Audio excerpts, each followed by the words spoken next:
एक बार फिर आप लोगों का स्वागत है हमारे YouTube channel HMB chemistry classes में। हम लोग पढ़ रहे हैं थर्ड चैप्टर इलेक्ट्रोकेमिस्ट्री और आज इसमें हम लोग देखेंगे फ्यूल सेल के बारे में।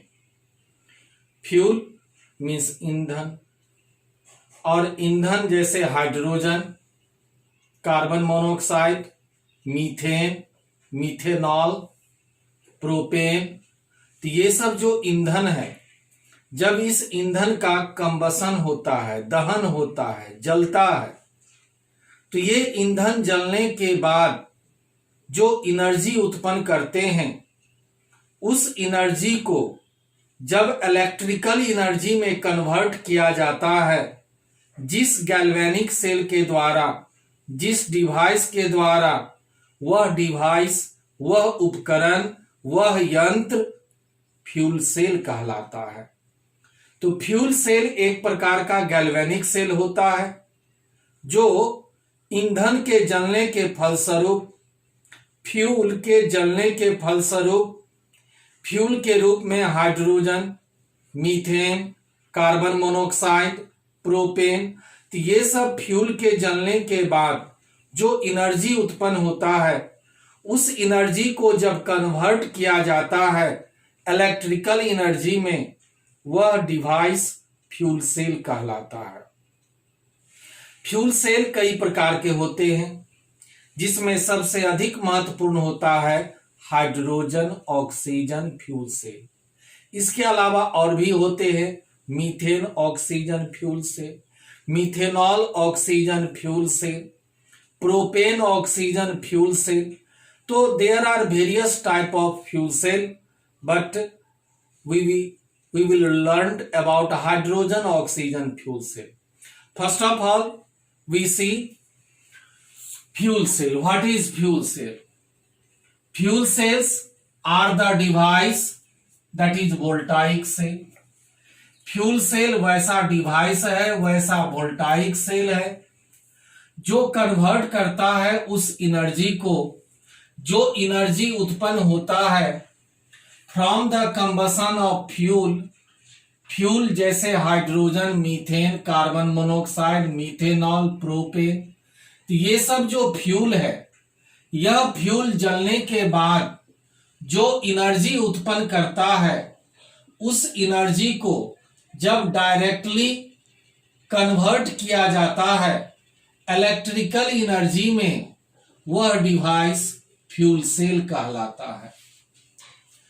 तो इस तरह से याद रखेंगे, फ्यूल सेल एक प्रकार का डिवाइस है जो फ्यूल, ईंधन जैसे hydrogen, methane, carbon monoxide, methanol, propane, इन सबों के कंबसन के फलस्वरूप, जलने के फलस्वरूप जो एनर्जी प्रोड्यूस होता है, उस एनर्जी को जब डायरेक्टली कन्वर्ट किया जाए इलेक्ट्रिकल एनर्जी में, वह डिवाइस, वह वोल्टाइक सेल फ्यूल सेल कहलाता है।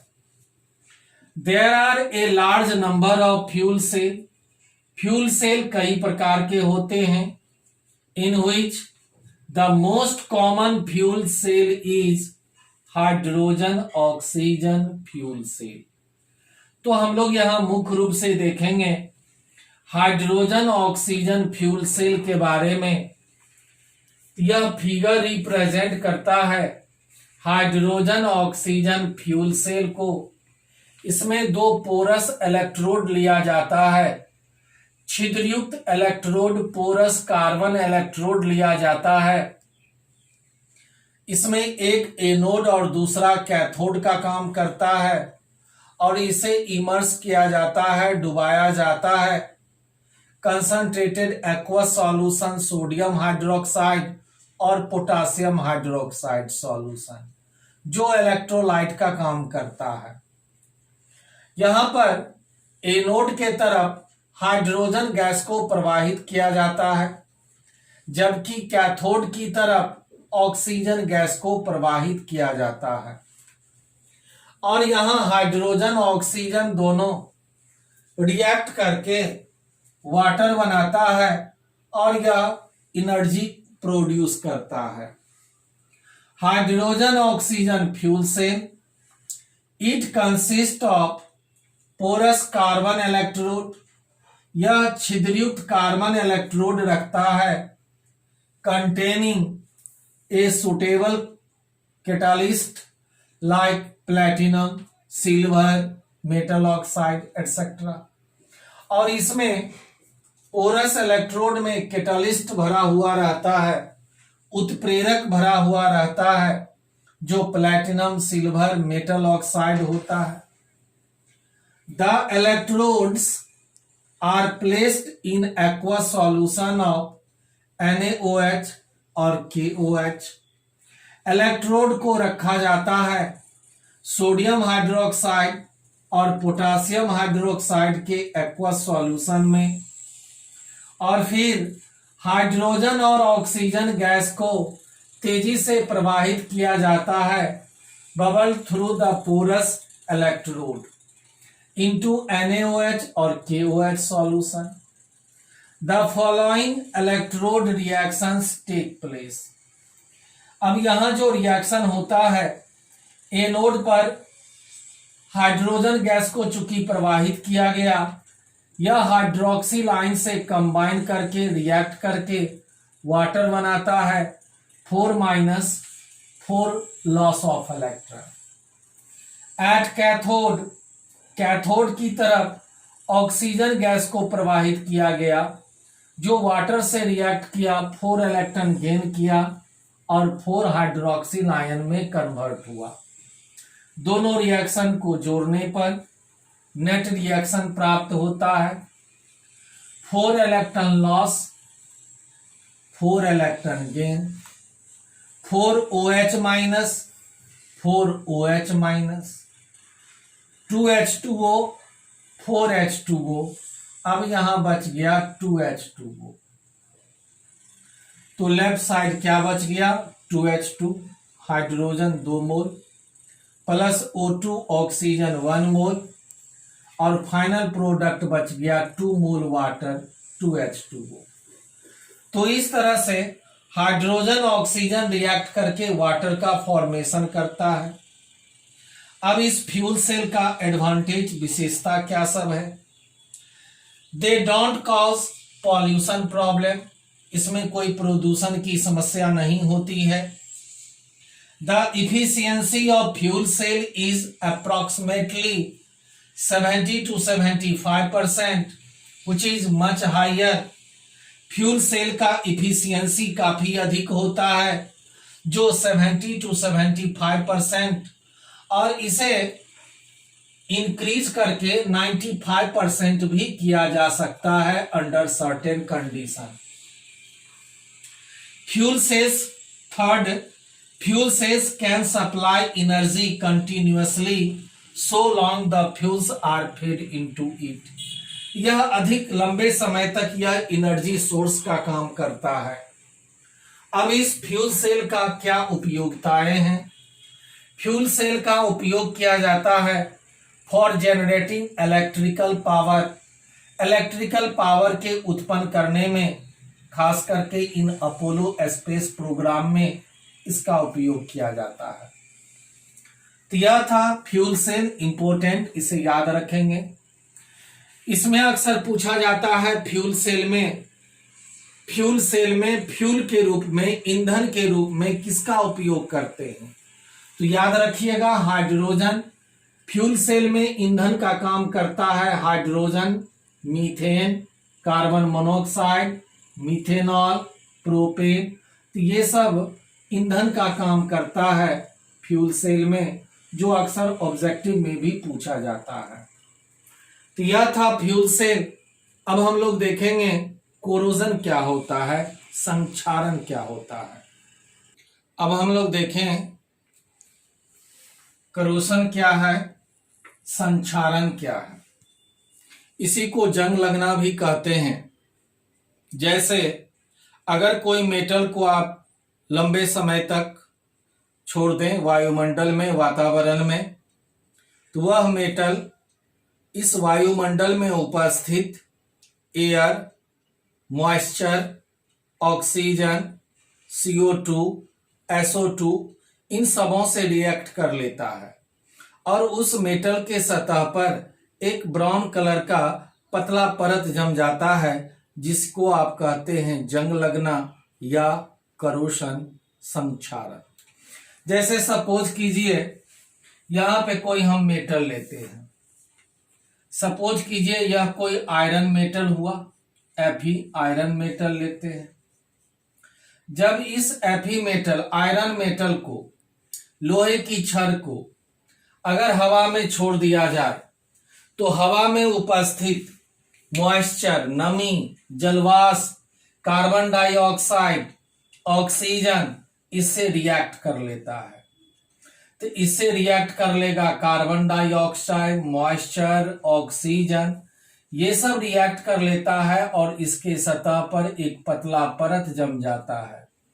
जो पतला परत कहलाता है, यह प्रायः जो परत बनता है मेटल के सतह के ऊपर, ये जो अनडिजरेबल सबस्टांस है, अवांछित पदार्थ है, प्रायः मेटल ऑक्साइड होता है।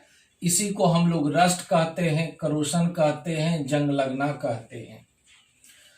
तो इस तरह से करोशन क्या है?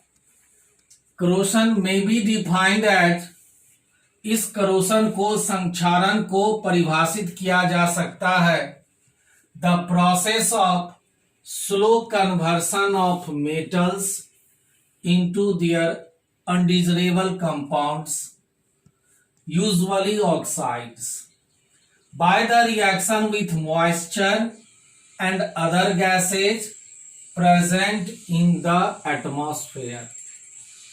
तो करोशन को हम लोग परिभाषित करेंगे, यह वह प्रोसेस है, वह प्रक्रिया है जिसमें मेटल का स्लो कन्वर्सन होता है, धीरे धीरे रूपांतरण होता है कुछ अवांछित कंपाउंड में, जो प्रायः मेटल का ऑक्साइड होता है, और यह उत्पन्न होता है जब उस मेटल से रिएक्ट करता है एटमॉस्फेयर, वायुमंडल में उपस्थित मॉइस्चर, जलवाष्प, नमी और अदर गैस जैसे कार्बन डाइऑक्साइड, सल्फर डाइऑक्साइड। तो ये सब गैस जो वायुमंडल में रहता है या मॉइस्चर, यह मेटल से रिएक्ट कर लेता है और वह धीरे धीरे कन्वर्ट कर देता है मेटल के ऑक्साइड के रूप में, अनडिजरेबल सबस्टांस के रूप में, जो मेटल के सतह पर एकत्रित होता है।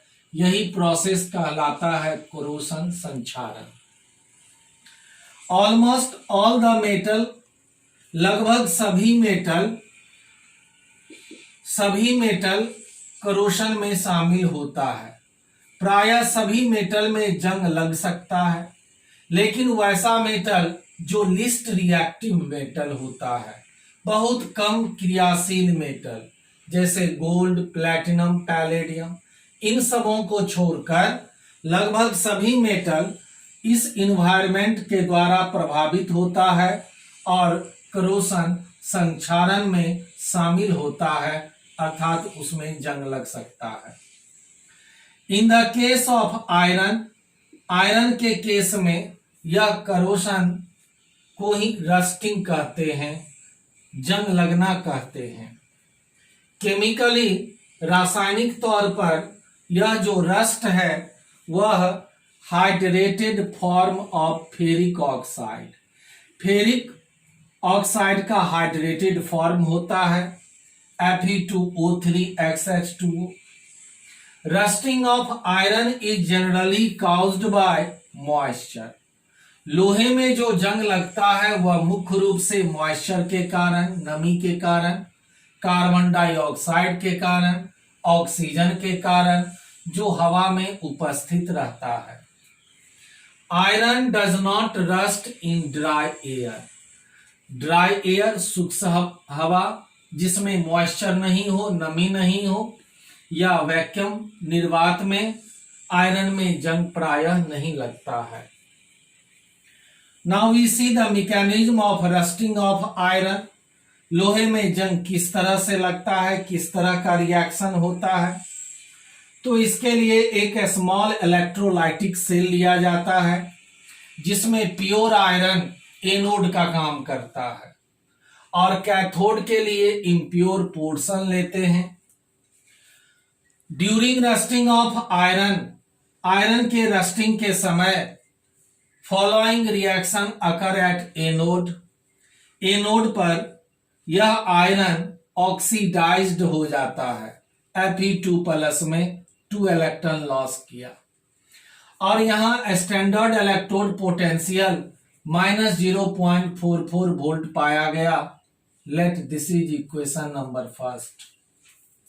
अब यहां जो ये इलेक्ट्रॉन लॉस हुआ आयरन के द्वारा, यह इलेक्ट्रॉन ग्रहण किया जाता है H+ आयन के द्वारा। एट कैथोड, कैथोड पर इलेक्ट्रोड्स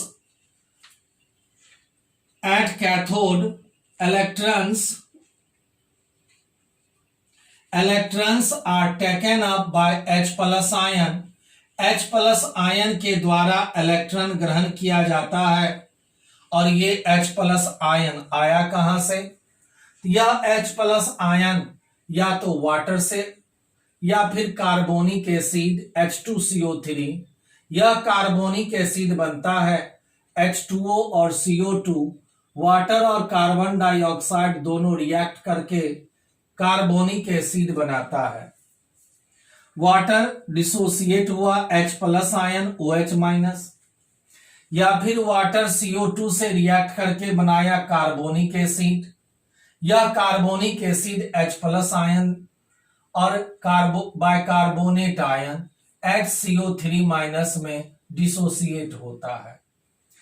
तो इस तरह से वाटर से या फिर कार्बोनिक एसिड से H+ आयन को प्राप्त किया जाता है। यह H+ आयन इस इलेक्ट्रॉन को गेन करता है, ग्रहण करता है और यह ऑक्सीजन से रिएक्ट करता है कैथोड पर। H+ आयन इलेक्ट्रॉन गेन किया, ऑक्सीजन से रिएक्ट करके वाटर बनाता है और इस रिएक्शन का स्टैंडर्ड इलेक्ट्रोड पोटेंशियल 1.23 वोल्ट।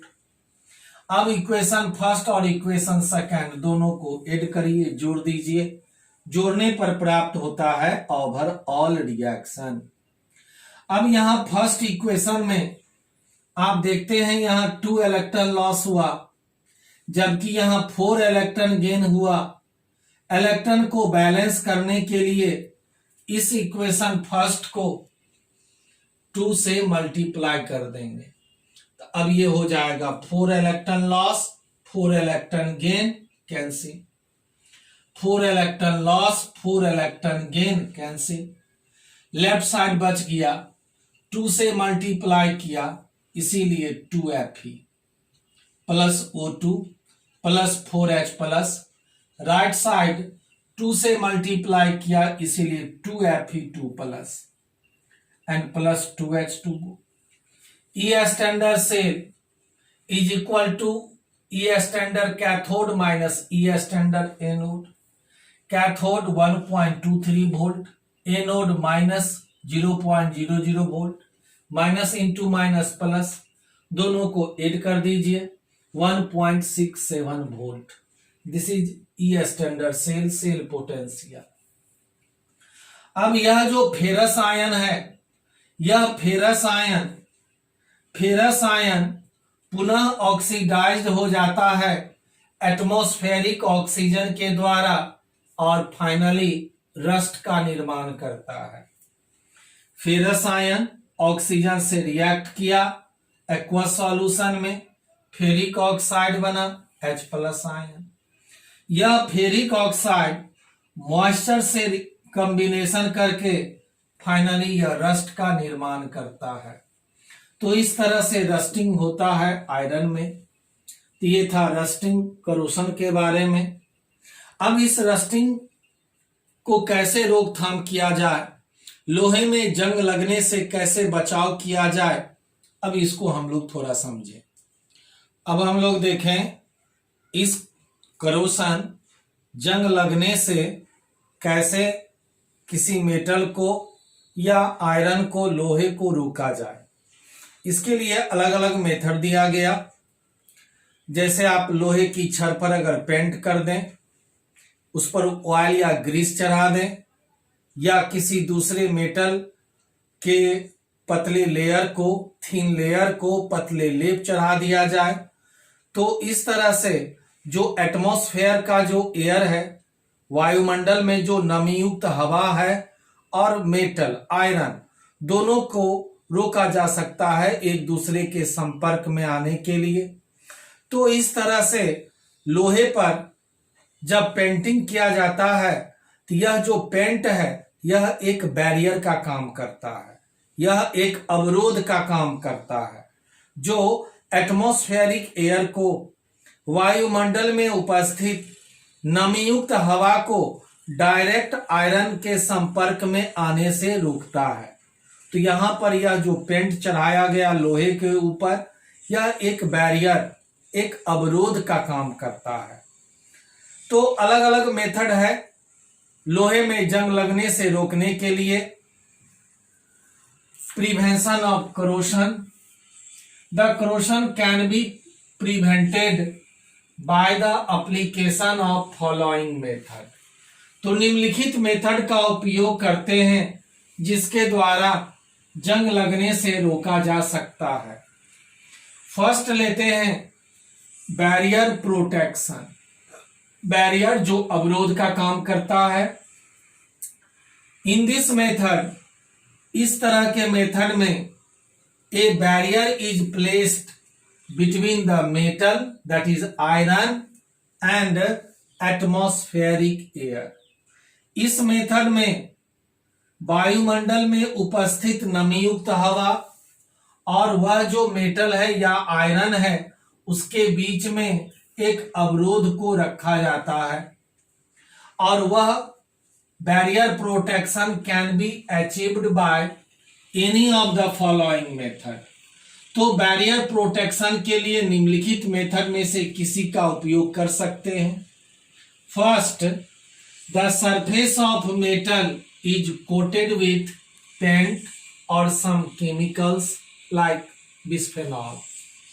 तो इस मेथड में जो मेटल है या आयरन है उसके सतह पर पेंट चढ़ा दिया जाता है, या कुछ केमिकल जैसे बिस्फेनॉल चढ़ा दिया जाता है, जो बैरियर का काम करता है, जो एटमॉस्फेरिक एयर को उस आयरन के संपर्क में आने से रोकता है। Second, by coating the surface, उस मेटल के सतह पर a thin film of oil और ग्रीस या ऑयल का पतला लेप चढ़ा दिया जाता है। Third, by electroplating iron with some non corrosive metal such as nickel, chromium, copper. यह जो मेटल है निकेल, क्रोमियम, कॉपर, जो प्राय नॉन कोरोसिव होता है, तो इस मेटल के पतले लेप को आयरन के सतह पर चढ़ा दिया जाता है।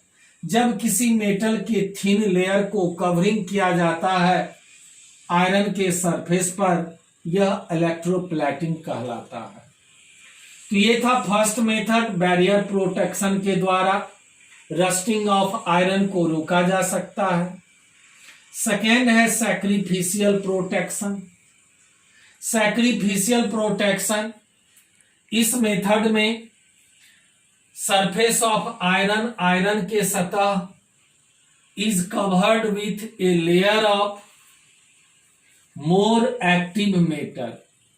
इस मेथड में आयरन के सरफेस को, आयरन के सतह को कवर किया जाता है, ढका जाता है with a layer of more active metal. वैसा मेटल जो अत्यधिक क्रियाशील होगा आयरन की तुलना में, जैसे जिंक जो अधिक रिएक्टिव होता है आयरन से। तो मोर एक्टिव मेटल, अधिक क्रियाशील मेटल के थिन लेयर, पतले लेयर को आयरन के सतह पर चढ़ा दिया जाता है। यह जो एक्टिव मेटल है यह अपना इलेक्ट्रॉन लूज करता है, अपना इलेक्ट्रॉन त्याग करता है इन प्रीफरेंस टू आयरन। आयरन के बदले जिंक अपना इलेक्ट्रॉन त्याग कर देता है, and hence prevents them rusting of iron, और इस तरह से आयरन को रस्टिंग से बचाता है। The process of covering iron, iron के सतह को जब कवर किया जाता है, ढका जाता है जिंक के द्वारा, तब इस प्रोसेस को गैल्वेनाइजेशन कहते हैं। तो इस तरह से सेकेंड मेथड सैक्रिफिशियल मेथड में वैसा मेटल जो आयरन से अधिक रिएक्टिव होगा, उस मोर एक्टिव मेटल को आयरन के ऊपर चढ़ा दिया जाता है। जो अधिक एक्टिव मेटल है वह आयरन के बदले खुद ऑक्सीडाइज्ड हो जाता है और आयरन को इलेक्ट्रॉन लॉस करने से बचाता है, आयरन को ऑक्सीडाइज्ड होने से बचाता है और इस तरह से आयरन को रस्टिंग होने से बचाता है। Third method, use of anti rust solution.